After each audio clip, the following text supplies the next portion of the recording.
এই জন্য আল্লাহ রাব্বুল আলামিন বলছেন শুধু সেজদা দিলেই হবে না, ও বান্দা তোমাকে প্রকৃত ঈমানদার হতে হবে। ঈমান টানতে গেলে ঈমানটা ভেজাল না নির্ভেজাল? বলেন ভেজাল না নির্ভেজাল? নির্ভেজাল ঈমান আনতে হবে। শিরক মিশ্রিত ঈমান গ্রহণ হবে না, বিদআত মিশ্রিত ঈমান গ্রহণ হবে না, কুফর মিশ্রিত ঈমান গ্রহণ হবে না। আমার ভাইয়েরা, একজন ঈমানদার কখনো অপর মুসলমানকে গালি দিতে পারে না। গালি দিতে দিতে শেষ পর্যন্ত কাফের পর্যন্ত বানায় ফেলে। আছে না নাই? আছে না? আছে। এগুলো তো মুসলমানদের চরিত্র হতে পারে না। ভ্রাতৃত্ব কি, মুহাব্বত কি, ভালোবাসা কি, আল্লাহ রাব্বুল আলামিন অন্য জায়গায় সুন্দর করে বলছেন আল্লাহ কাকে ভালোবাসেন। ইন্নাল্লাহা ইউহিব্বুল্লাযীনা ইউকাতিলুনা ফি সাবিলিহি সাফফান কাআন্নাহুম বুনয়ানুম মারসুস। আল্লাহ রাব্বুল আলামিন ওই সমস্ত বান্দাকে সবচেয়ে বেশি ভালোবাসেন যারা ভ্রাতৃত্বের বন্ধনে আবদ্ধ হয়ে বাতিলদের মোকাবেলা করার জন্য সীসা ঢালা প্রাচীরের মতো তারা কাতারবদ্ধ হয়ে বাতিলদের মোকাবেলা করে। আল্লাহ তাদেরকে খুব ভালোবাসেন। তাহলে যে কোনো কাজে ইসলামের সাকসেসের জন্য, আল্লাহর দ্বীনের সফলতার জন্য ঈমানদারদের ভিতরে ঐক্য আগে দরকার না পরে দরকার? মুহাব্বত আগে দরকার না পরে দরকার? এই মুহাব্বত, এই ঐক্য সবার মধ্যে থাকা, এটা হচ্ছে ঈমানদারের সবচেয়ে বড় একটা টার্গেট হওয়া উচিত। আল্লাহ রাব্বুল আলামিন আরেক জায়গায় বলছেন মুহাম্মাদুর রাসূলুল্লাহি ওয়াল্লাযীনা মাআহু আশিদ্দাউ আলাল কুফফারি রুহামাউ বাইনাহুম তারাহুম রুকআন সুজদান ইয়াবতাগুনা ফাদলাম মিনাল্লাহি ওয়া রিদওয়ানা سيماهم في وجوههم من أثر السجود جربون الله أكبر ঈমানদাররা কি হবে? কাফিরদের ব্যাপারে খুব কঠোর হবে এবং ঈমানদাররা পরস্পর ঈমানদার তার রহমদিল হয়ে যাবে। তাদের ভ্রাতৃত্ব হবে অটুট, তাদের মহব্বত হবে অন্য ধরনের। সাহাবীদের মধ্যে যে ভালোবাসা আল্লাহ তাআলা তাদের মধ্যে তৈরি করে দিয়েছিলেন, তারা যে ভালোবাসা জন্ম দিয়েছেন, এত গভীর ভালোবাসা ছিল যে, এত গভীর মহব্বত ছিল যে তাদের স্বপ্ন পর্যন্ত এক হয়ে যেত। তাদের ধ্যানের সঙ্গে আরেকজন ধ্যানের মিল হয়ে যেত। আমার নবীর ইন্তেকাল হলো। নবীর ইন্তেকালের কয়েক বছর পর সেকেন্ড খলিফা ওমর ফারুক রাদিয়াল্লাহু তাআলা আনহু যখন খেলাফতের দায়িত্ব গ্রহণ করেছেন, সাইয়েদনা আলী রাদিয়াল্লাহু তাআলা আনহু রাতের বেলা তিনি বিছানায় গিয়েছেন। স্বপ্নের মধ্যে দেখতে পেলেন আমার নবীজি তার দরজার কাছে এসে তাকে লক্ষ্য করে সালাম দিচ্ছেন। রাসূলকে যে স্বপ্নে দেখে সে কি ভুল দেখে নাকি? সে কি ভুল দেখে? শয়তান আমার রাসূলের সূরত ধারণ করতে পারে না। সাইয়েদনা আলী স্বপ্নের ভিতরে দেখেন রাসূল দরজায় দাঁড়ানো, বলছেন আলী তোমার সঙ্গে দীর্ঘদিন যাবত দেখা হয় না, আজকে তোমার সঙ্গে সাক্ষাৎ করতে এসেছি। এই কথা বলে আমার রাসূল তার শিয়রের পাশে বসে গেলেন। বসে গিয়ে একটা ব্যাগের ভিতরে থেকে, টোপলার মধ্য থেকে একটা খেজুর হাতের মধ্যে নিয়ে 3টা আঙ্গুলে নিয়ে রাসূল বলছেন আলী মুখটা ফাঁকা করো। মুখটা ফাঁকা করলেন তিনি। স্বপ্নের মধ্যে রাসূল তাকে একটা খেজুর খাওয়ায়া দিলেন। মুখের মধ্যে খেজুর নিয়ে চাবাচ্ছেন। চাবানো অবস্থায়, খাওয়া অবস্থায় তার ঘুমটা ভেঙে গেল। ঘুম থেকে জাগা পেয়ে দেখেন তার জিহ্বার ভিতরে তাজা খেজুরের স্বাদ ফুটে উঠেছে। সাইয়েদনা আলী আবেগ আপ্লুত হয়ে পড়লেন, ওযু বানালেন, তাহাজ্জুদ শুরু করে দিলেন। তাহাজ্জুদ নামাজটা শেষ হয়ে গেল। ফজর সালাত আদায় করার জন্য তিনি মসজিদ পানে রওনা করলেন।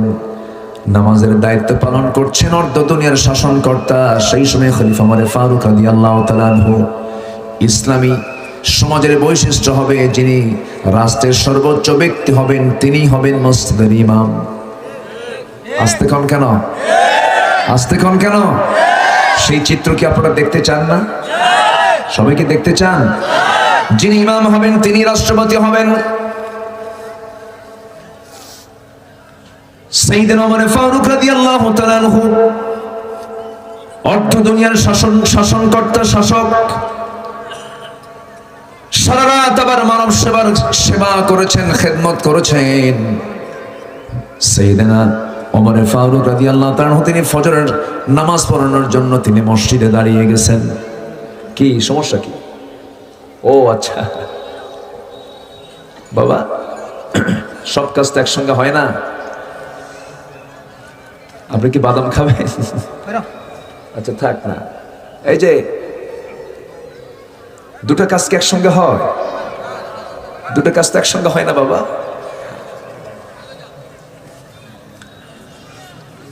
রাগ করলেন নাকি আপনারা? আবার একটু হলে মনোযোগিতা নষ্ট হয় তো, তাই না?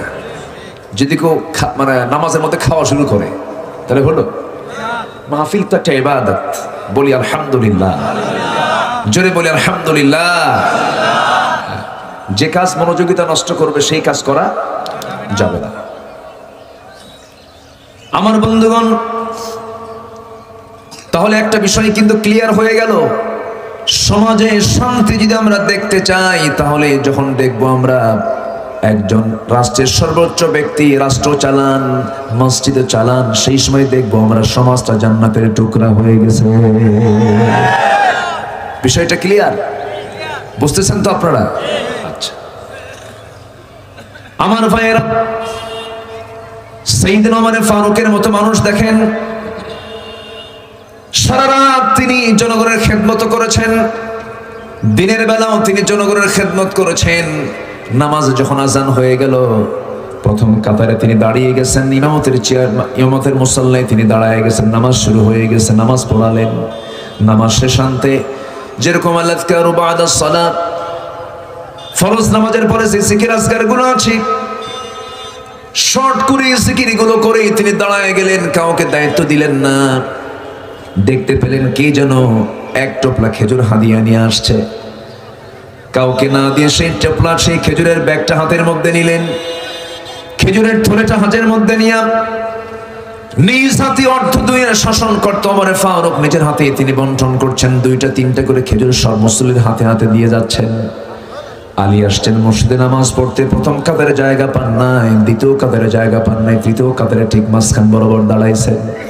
অথচ আলী ছিলেন আমার নবীজির প্রিয় সাহাবী ওমর ফারুকের খেলাফতের বিশাল বড় পরামর্শদাতা, পরামর্শ সভার সদস্য তিনি ছিলেন, উপদেষ্টা মণ্ডলীর সদস্য তিনি ছিলেন। তিনি প্রথম কাতারে জায়গা পেলেন না, দ্বিতীয় কাতারেও জায়গা পেলেন না, তৃতীয় কাতারে মাঝখান বরাবর তিনি এসে জায়গা পেলেন।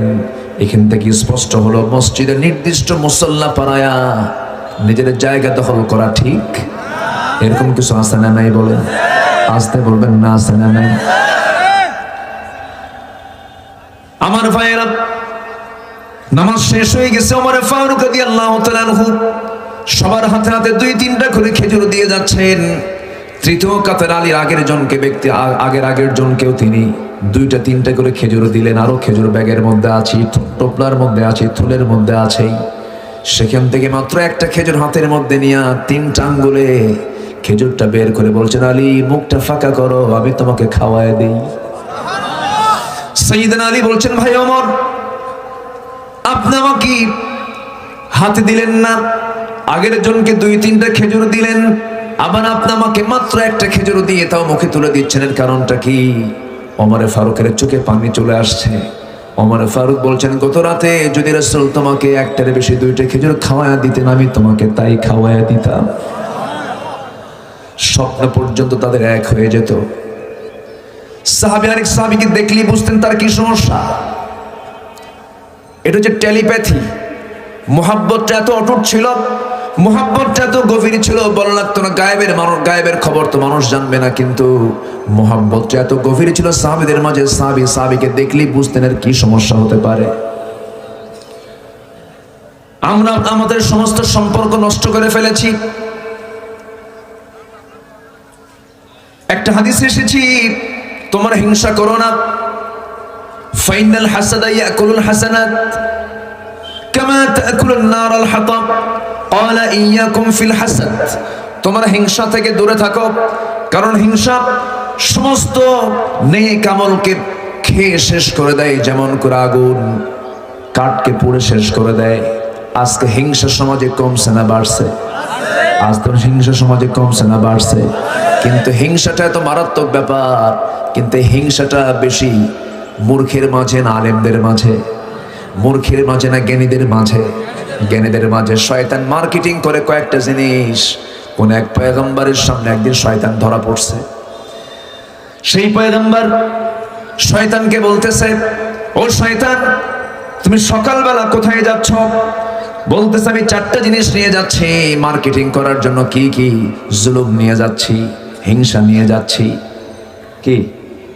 জুলুম নিয়ে যাচ্ছে, হিংসা নিয়ে যাচ্ছে, কৃপণতা নিয়ে যাচ্ছি। এগুলো কোথায় নিয়ে যাও? কার কাছে নিয়ে যাও? বলতেছে, কৃপণতা নিয়ে যাচ্ছি ধনীদের কাছে, যেন তারা আরো বেশি কৃপণ হয়।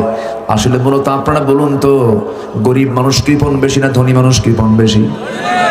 তাহলে শয়তানের মার্কেটিং ঠিক না ব্যাঠিক? ঠিক জায়গায় গেছে। এরপরে তুমি জুলুম নিয়ে যাবা কোথায়? জুলুম নিয়ে যাচ্ছে শাসকদের কাছে। আজকে সমাজে জুলুম কমছে না বাড়ছে? জুলুম করে কারা? জনগণ না কারা? তাহলে শয়তানের মার্কেটিং ঠিক না ব্যাঠিক? ঠিক জায়গায় সে চলে গেছে। এবার বলা হলো, ও শয়তান, তুমি হিংসা নিয়ে যাচ্ছ কার কাছে? এবার শয়তান বলতেছে, হিংসা নিয়ে যাচ্ছি যারা জ্ঞানী মানুষ, যারা আলেম ওলামা, তাদের কাছে হিংসা নিয়ে যাচ্ছি। এখন মার্কেটিং শয়তানের ঠিক আছে কিনা বলেন?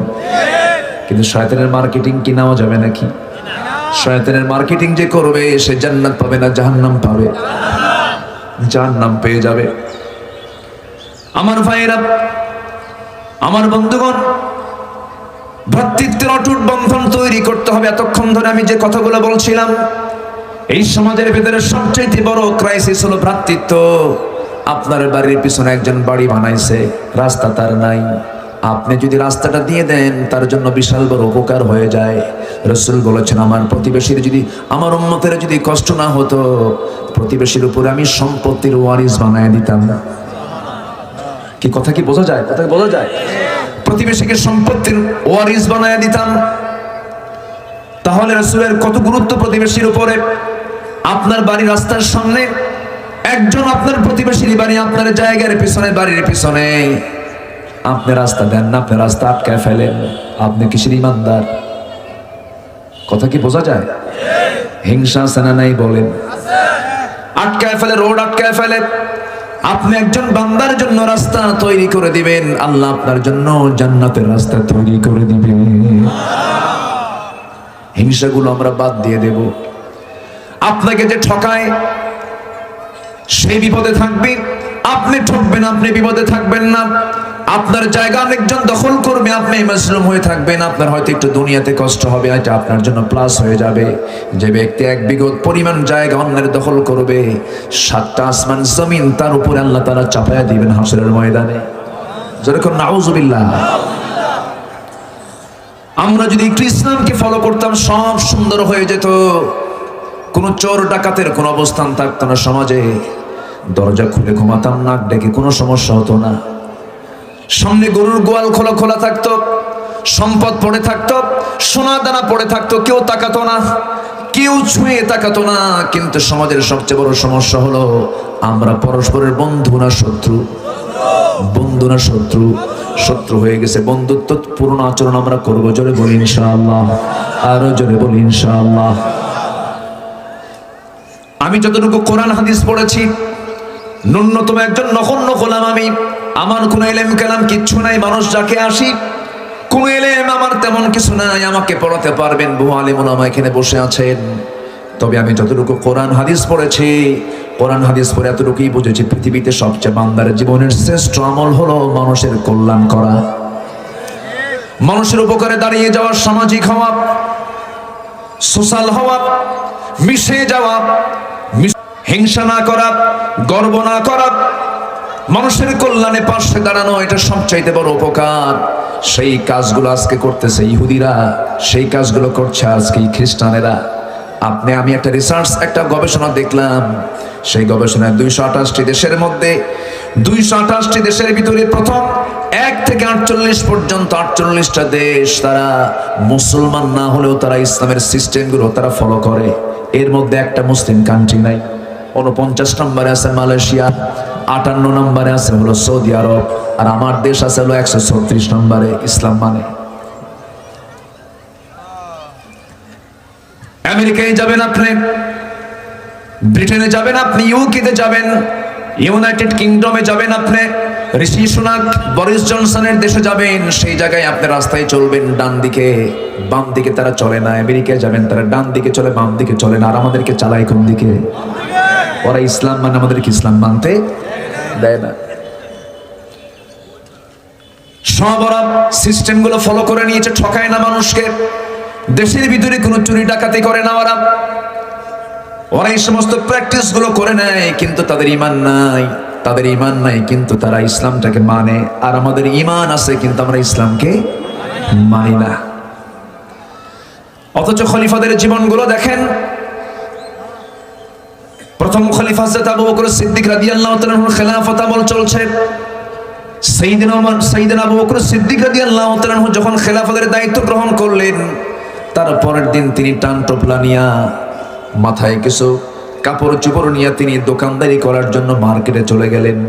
সবাই বলছেন, আবু বকর তোমার তো বিশাল বড় দায়িত্ব, এই দায়িত্ব দিয়ে তুমি ব্যবসা বাণিজ্য করবা কখন? তিনি বলছেন, খেলাফতের দায়িত্ব করব, জনগণের হক আদায় করব, আমার পরিবারের হক আদায় করার জন্য তোমার ব্যবসা করা দরকার। সুবহানাল্লাহ বলবেন না? আমার ভাইয়েরা, প্রত্যেক রাত্রিতে তার একটা ডিউটি ছিল কি, রাত যখন গভীর হয়ে যেত, সবাই যখন ঘুমের ভিতরে, সাইয়েদনা আবু বকরের একজন প্রতিবেশী ছিলেন যার স্বামী মারা গেছেন, সন্তানরা কেউ বেঁচে নাই, একজন বিধবা বয়স্ক একজন নারী, তার খেদমত করার জন্য কেউ ছিল না।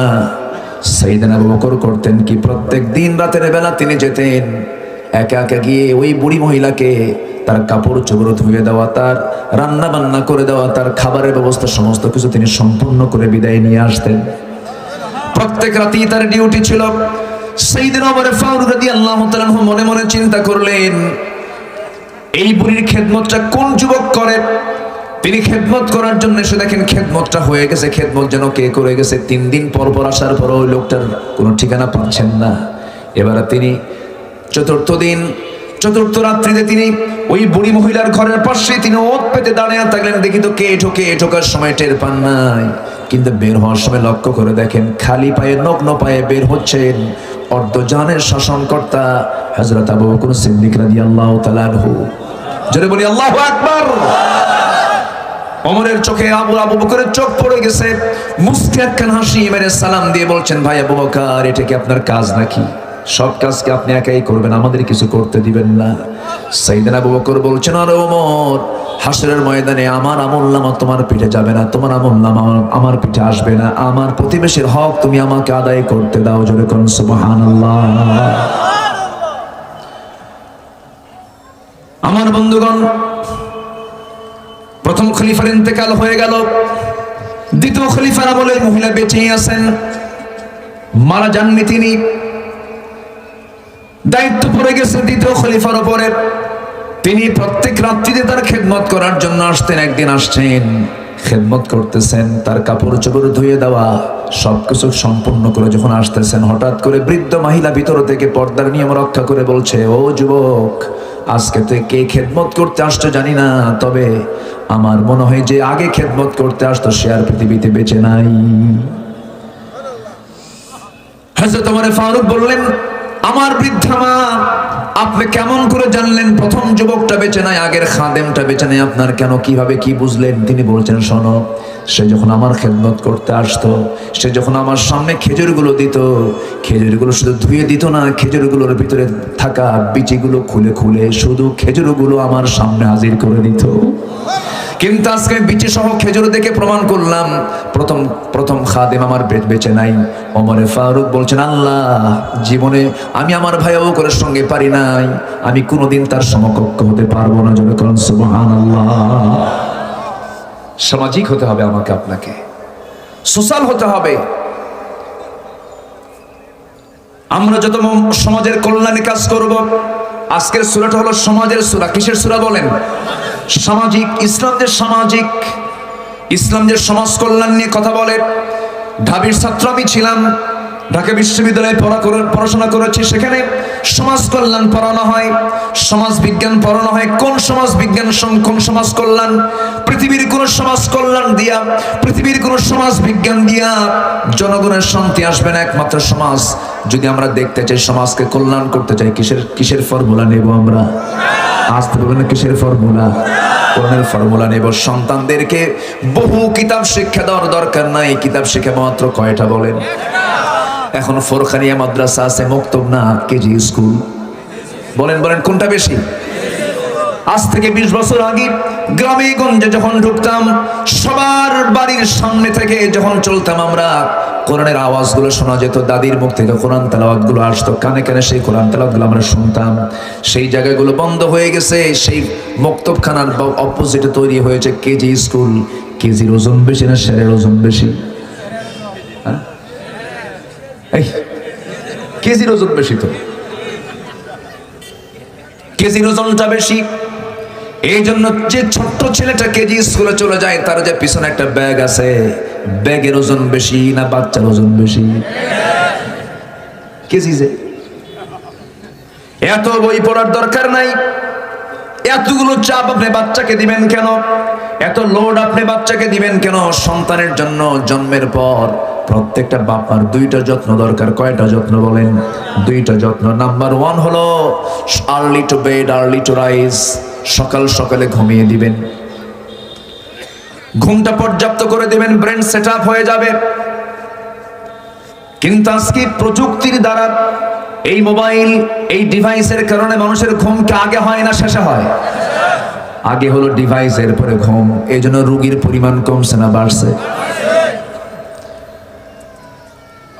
আপনি যদি সকালবেলা না ঘুমান, মানে সকালে এশার নামাজ পড়ি, আমার নবী এশার পরে কোনো কাজ করাকে অপছন্দ করতেন এবং সকালবেলা উঠতেন তিনি। বুরিকালি উম্মতি ফি বুকুরিহা।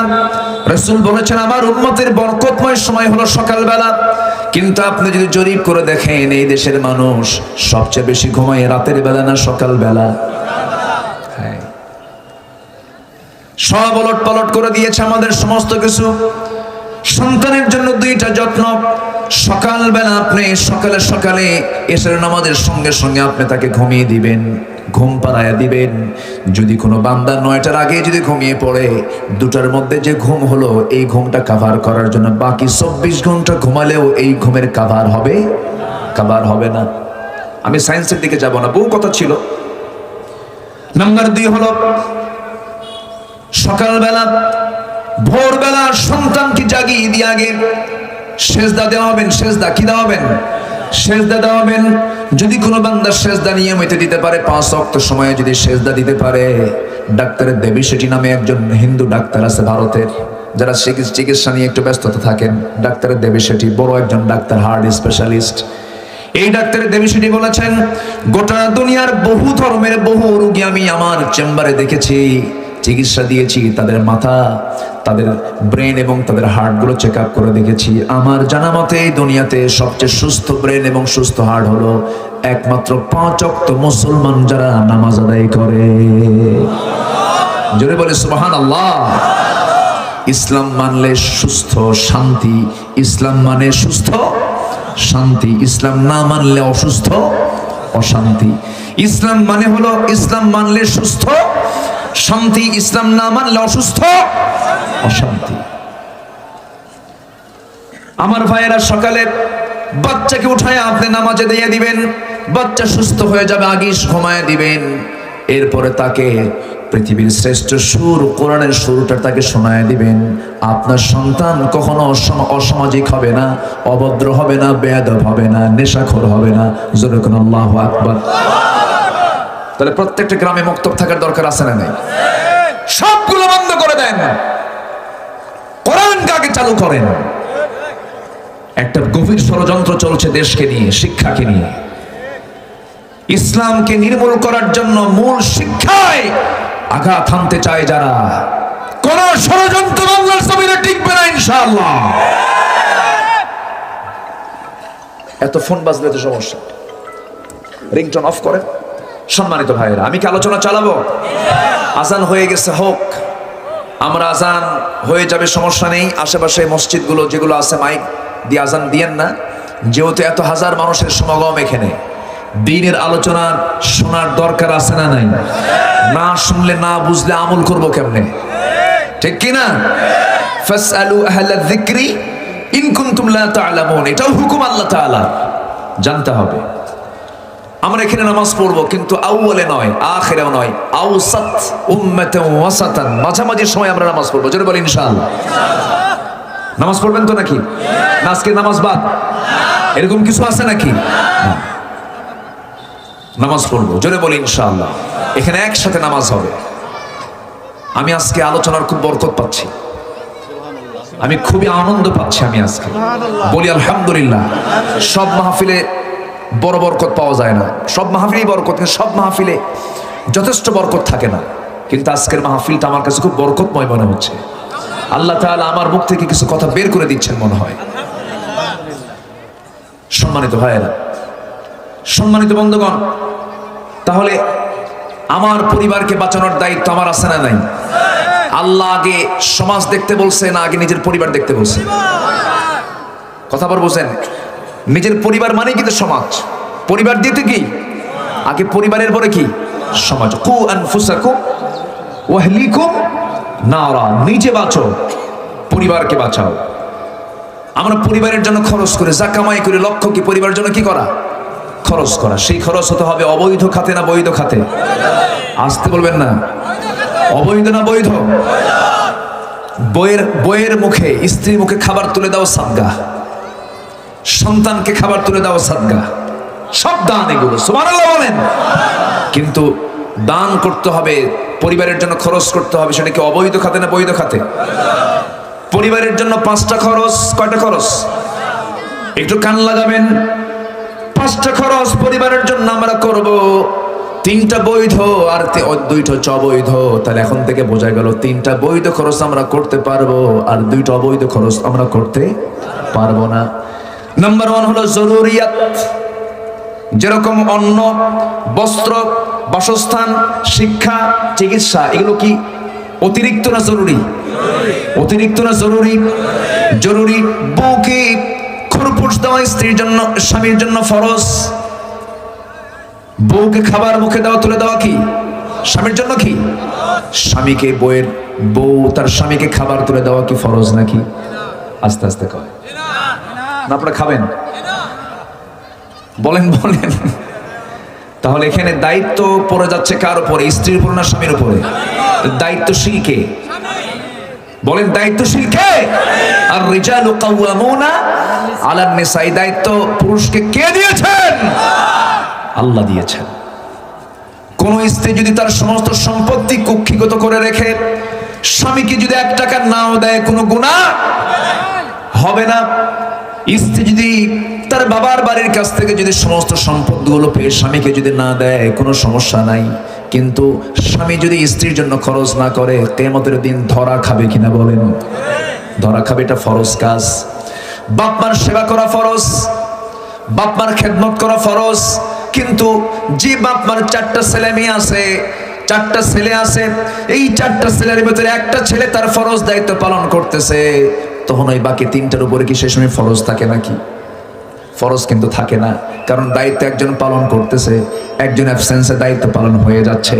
কিন্তু বউটার জন্য 24 ঘন্টা স্বামীর জন্য খেদমত করা কি খরচ দেওয়া কি? জোরে কোন খরচ দেওয়া কি ফরজ? তাহলে 24 ঘন্টাই ফরজ না অন্য কেউ চালাবে বউকে? আসতে কোন অন্য কেউ চালালে হবে? বাপ মাকে অন্য কেউ চালাতে পারবে, ভাই আছে, বিকল্প আছে না নাই? আছে। কিন্তু বউকে চালানোর জন্য কি বিকল্প কেউ আছে নাকি? বউকে বর্গা দেওয়া যাবে? বউকে বর্গা দেওয়া লোক আমার দেশে আছে না নাই? বউকে বর্গা দেওয়ার মতো লোক কুলাঙ্গার আছে না নাই?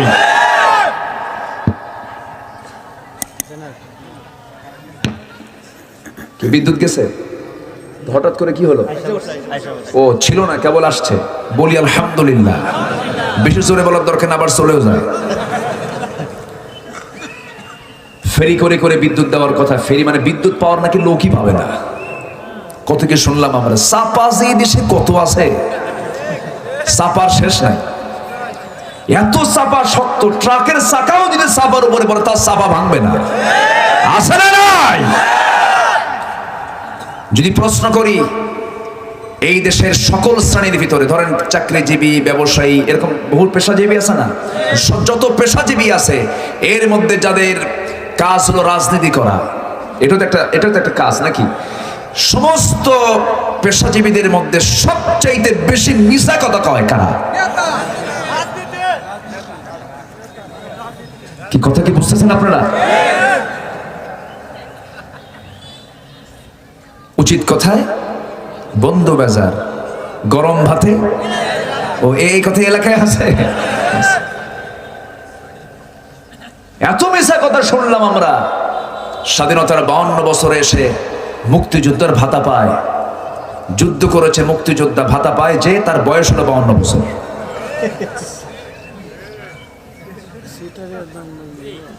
রাগ করতেছেন আপনারা? কথা তো বহু আছে, কয়টা বলি বলেন? কথা বহু আছে।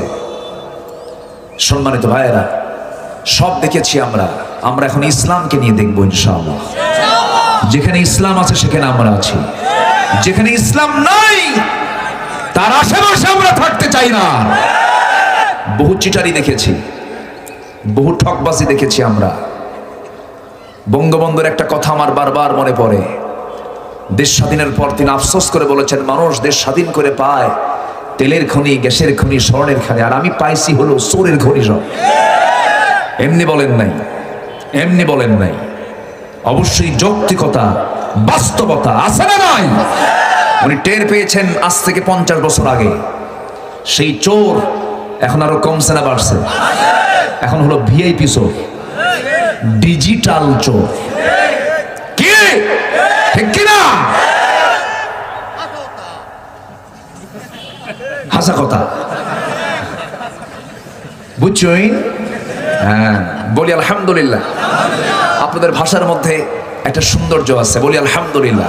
আমি বলি, অনেক জায়গায় গিয়ে বলি, খুবই সৌন্দর্য আছে আপনাদের ভাষার মধ্যে। ভাষার মধ্যে আপনার মধ্যে মুত্তাসিল পর্যন্ত বলেন, মধ্যে মুত্তাসিল, মুনফাসিল, মানে 3 আলিফ পরিমাণ লম্বা হয়। আলহামদুলিল্লাহ। কই যাইবেন? টান আছে না নাই বলেন? মধ্যে লিন, মধ্যে মুনফাসিল সবই আছে, খুব মজা আছে। বলি আলহামদুলিল্লাহ।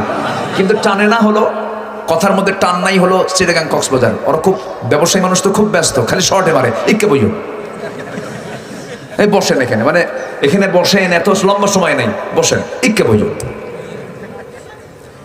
খুব শর্টে ওরা কথা বলে। সম্মানিত ভাইয়েরা, তাহলে সফলতা আমরা পেতে হলে আমরা কিসের ছায়া তলে আসবো? বলেন কিসের ছায়া তলে? বলেন। ইসলাম মানলে সুখ, শান্তি, সুস্থতা, আর ইসলাম না মানলে অসুখ, অশান্তি, অসুস্থতা। বাড়িতে লেগেছে আগুন, নেভানোর জন্য কি দরকার? পানি। জন্য ছটফট করতেছে বাড়িওয়ালা, কে আছো আমাকে বাঁচাও, আমাকে বাঁচাও, যার কাছে যা কিছু আছে। কিন্তু বাড়িওয়ালার মূল লক্ষ্য হলো যার কাছে যা কিছু আছে মানে কি? যা কিছু সামান টামান আছে পানি নিয়ে আসো। এক বেচারি যাচ্ছে ওই বাড়ির সামনে দিয়ে 1 ড্রাম ডিজেল নিয়ে। বলেন তো আগুন কমবে না বাড়বে? আবার বিসমিল্লাহও কইছে, বিসমিল্লাহ কই ডিজেল দিছে ঢেলে, কাম হবে? বিসমিল্লাহ কি হারাম কাজা হয়? বিসমিল্লাহ কি অবৈধ কাজা হতে পারে? আমার দেশে এমন লোক আছে নিজের মেয়েকে নাচায়, পুরুষদের সামনে নাচায়, আবার পরে বলো ভাইয়েরা আমার মেয়ের জন্য দোয়া করবেন, মাশাআল্লাহ সে যেন আরো ভালো নাচতে পারে। 32 দাঁত ভাঙ্গা দরকার বেদবদের। কোন জায়গায় দোয়া চাওয়া লাগে, কোন জায়গায় দোয়া চাওয়া লাগে না, এই ইলমটাও নাই। খেলার একটা ফলাফল 2 গোল আর 3 গোল, ফেসবুকে পোস্ট দিয়ে বলে 2 গোল আলহামদুলিল্লাহ। কতটুকু কথা হলো বলেন তো? আল্লাহ নাম কিন্তু ভাই এত সস্তা বানায় ফেললে, খেলার মধ্যে আলহামদুলিল্লাহ। হারাম কাছে কোনো আল্লাহর শুকর আদায় হতে, আল্লাহর শুকর আদায় হতে পারে না। একটু কান লাগাবেন, মনোযোগ দিয়ে শোনার চেষ্টা করবেন। এই দুনিয়া ছেড়ে আমি আপনি চলে যাব, কেউ বাঁচার জন্য আসি নাই, সব দুনিয়া থেকে বিদায় নিয়ে নেব। পরিবারের জন্য আমরা 3টা খরচ করব, জরুরিয়াত, অন্ন বস্ত্র শিক্ষা বাসস্থান চিকিৎসার জন্য আমাকে আপনাকে খরচ করতে হবে, এটা কম্পালসারি। নাম্বার 2 হলো হাজিয়াত, হাজাত প্রয়োজনীয়তা। ধরুন আপনার সন্তানের পড়াশোনার জন্য এই মুহূর্তে কিছু টাকার প্রয়োজন, সেই টাকা আপনাকে খরচ করতে হবে। এমন বাপও আছে সন্তানের টাকাগুলো নিজে না দিয়া শ্বশুর বাড়ির ধান্দায় থাকে। এই আসতে কোন কেন, মানে ফকির তো আছে, এটা হচ্ছে ভিআইপি ফকির, ছোট লোকের বাচ্চা আছে না, শ্বশুর বাড়ির অপেক্ষায় যারা থাকে এরা কি মানুষ? এরা কি মানুষ হতে পারে? যারা যৌতুক নিয়েছেন তারা তো মাথা নিচু করে থাকবেন। এখন হুজুর কি যে ভুল করছিলাম, রাগ করতেছেন? রাগ করলে কিন্তু আরেক গুনাহ। যা করছি আপনি যদি শুনে যদি রাগ করেন তখন হবে আরেক গুনাহ আবার হবে। নাম্বার 3 হলো তাহসিনাত, সৌন্দর্য প্রকাশ করার জন্য। ধরুন আল্লাহ তাআলা নিজের সৌন্দর্যকে পছন্দ করেন, আপনার কাছে অর্থ আছে, টাকা পয়সা আছে, আপনি ছেঁড়া কাপড় পরবেন কেন? ছেঁড়া কাপড় পরা তো ইসলামের সৌন্দর্য নয়। আমার নবীজি ছেঁড়া কাপড় কখন পরেছেন? যখন তিনি কাপড় পান নাই। আমার রাসূল কখন না খেয়ে থেকেছেন? যখন তিনি খাবার পান নাই। 3টা দিন চলে গেছে খাবার পান নাই। যুদ্ধ বিধ্বস্ত আমার রাসূলের মদিনা ছিল। 10 বছরের যুদ্ধ হয়েছে 86টা। 10 বছরে কয়টা? তাহলে কোন কিছু থাকে? কেমনে কি থাকবে বলে? যে দেশে যুদ্ধ বেশি সেই দেশে অর্থনৈতিক অবস্থা ভালো থাকে নাকি? রাশিয়াকে যুদ্ধে লাগাই দিল আমেরিকার টার্গেট হলো রাশিয়া, তুই ক্ষতিগ্রস্ত হ। যে দেশে যুদ্ধ লাগবে সেই দেশে অর্থনীতি ঠিক থাকবে না। আমার নবীজির 10 বছর, ওই মদিনার 10 বছরে যুদ্ধ লেগেছে 86টা। তাও সেই সমস্ত যুদ্ধগুলোর মধ্যে রোমানদের বিরুদ্ধে যুদ্ধ হয়েছে, মুতার যুদ্ধ হয়েছে, তাবুক অভিযান হয়েছে। 86টি যুদ্ধ রাসূল পরিচালনা করতে গিয়া না খেয়ে দিন রাতগুলো পার করেছেন। খন্দকের যখন পরীক্ষা খননের সময় হলো, হারে আমার নবীজি খাবারগুলো না পায়া 3টা দিন আমার নবীজি খাবার খান নাই। কোমরে তিনি পাথর বেঁধেছেন, পেটে পাথর বেঁধেছেন। তিনি পরীক্ষা খনন করার সময় তিনি কোদাল মারতেছেন মাটিতে, আলো জ্বলতেছিল। নবীজি ধুলায় মলিন হয়ে গেছেন, গোটা মাথা থেকে পা পর্যন্ত ধুলা দিয়ে ভরে গেছে আমার রাসূলের দেহ। 3টা দিন না খাওয়া, পাথর পেটে বেঁধেছেন। আমার নবীজির এমন দৃশ্য দেখে কাফেররা বলতেছে, দেখ মুহাম্মাদের সাইজগুলো দেখ। আর আমার নবীজি সেই সময় তিনি ভবিষ্যৎবাণী করলেন, ও আমার সাহাবীরা তোমরা জেনে রেখে দিও, রোম পারস্য আমাদের হাতের মধ্যে চলে আসবে। জোরে বলুন সুবহানাল্লাহ। রাসূল না খাওয়া। এমন সময় একজন সাহাবী ছোট্ট ছেলে বাড়ি থেকে হাতের মধ্যে করে চাদরের একটা কোনায় করে 4-5টা খেজুর নিয়ে আসতেছিলেন। আমার নবীজি দেখতে পেলেন, সাহাবী এই খেজুরগুলো কার জন্য নিয়ে যাও? বাবার জন্য নিয়ে যাই, এই দিকে নিয়ে আসো। নিয়ে আসা হলো, খেজুরগুলো নিয়ে রাসূল করলেন কি, নিজের চাদরটা বিছায়া দিয়া চাদরের মধ্যে খেজুরগুলো রাখলেন, বিসমিল্লাহ বলে বরকতের ফোঁ দিয়ে দিলেন। গোটা চাদর উপচে পড়ে পড়ে খেজুর পড়তে লাগলো। খন্দকের পরীক্ষা খননে যে সমস্ত সাহাবীরা অংশগ্রহণ করেছেন সবাইকে নিয়ে একসঙ্গে রাসূল খেজুরগুলো খেয়ে পেটটা পূরণ করলেন। আমার ভাইয়েরা, কাপড় পান নাই সাহাবীরা। আমরা জুব্বা নিয়ে মারামারি করি, ফাটা পাঞ্জাবি না জুব্বা, গোল জুব্বা, লম্বা টুপি না গোল টুপি। অথচ উহুদের প্রান্তরে একজন সাহাবী কাপড় পান নাই, মুসআব রাদিয়াল্লাহু তাআলা আনহু। কাপড়ের অভাবে তিনি চাদর মুড়ি দিয়ে কোনো মতো সতরটা ঢেকে, নাভি থেকে হাঁটু পর্যন্ত সতর ঢেকে যুদ্ধে অংশগ্রহণ করেছেন। যুদ্ধ করতে গিয়ে তিনি শাহাদত বরণ করেছেন, শহীদ হয়ে গেছেন। নবীজিকে বলা হলো, হুজুর মুসআব তো মারা গেছে। অথচ সেই মুসআব কি বিলাসী জীবন যাপন করতেন। যে আতর একদিন পরতেন সে আতর দ্বিতীয় দিন লাগাতেন না, যে কাপড় একদিন পরেছেন সে আতর দ্বিতীয় দিন লাগাতেন না। রাস্তায় যখন যেতেন সবাই বলতো এটা মুসআব ছাড়া কেউ যায় না, কারণ এত সুগন্ধি পৃথিবীর কেউ লাগায় না। সেই মুসআব যখন মারা যাবেন তার গায়ে শুধু একটা চাদর। কয়টা চাদর বলেন? একটা চাদর। এক চাদর ইন্তেকাল করলেন, শহীদ হয়ে গেলেন। জানাজা যখন হবে, শহীদদের জানাজা হওয়ার সিস্টেম হলো, যে কাপড়ে তারা শহীদ হয়ে যান, মারা যান, সেই কাপড়ে তাদেরকে দাফন করে দেওয়া হয়। কিন্তু তার গায়ে যে কাপড়টা ছিল সেই চাদরটা দিয়া মাথা ঢাকলে পা ঢাকে না। বুখারীর বর্ণনা, মাথা ঢাকলে পা ঢাকে না, পা ঢাকলে মাথা ঢাকে না। এমন একটা অবস্থা হলো, রাসূলকে বলা হলো, ইয়া রাসূলুল্লাহ কি? যে কাপড়টা নিয়ে আমাদের মুসাফ দুনিয়া থেকে বিদায় নিয়েছে, মাথা ডাকলে পা ডাকে না, পা ডাকলে মাথা ডাকে না, কি করা যায়?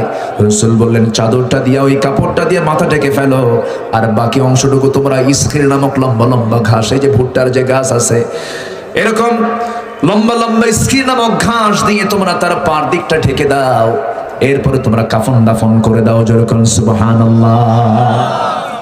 সাহাবীরা কাপড় পায় না, আর আমরা কাপড় পায়া কোন জুব্বা বানাবো, জুব্বা নিয়ে কোন কাটিং হবে এটা নিয়ে মারামারি করে শহীদ। আমার কথা কি বুঝে আসতেছে? লাইসাল বিররা আন তুওয়াল্লু ফুজুহাকুম কিবালাল মাশরিক ওয়াল মাগরিব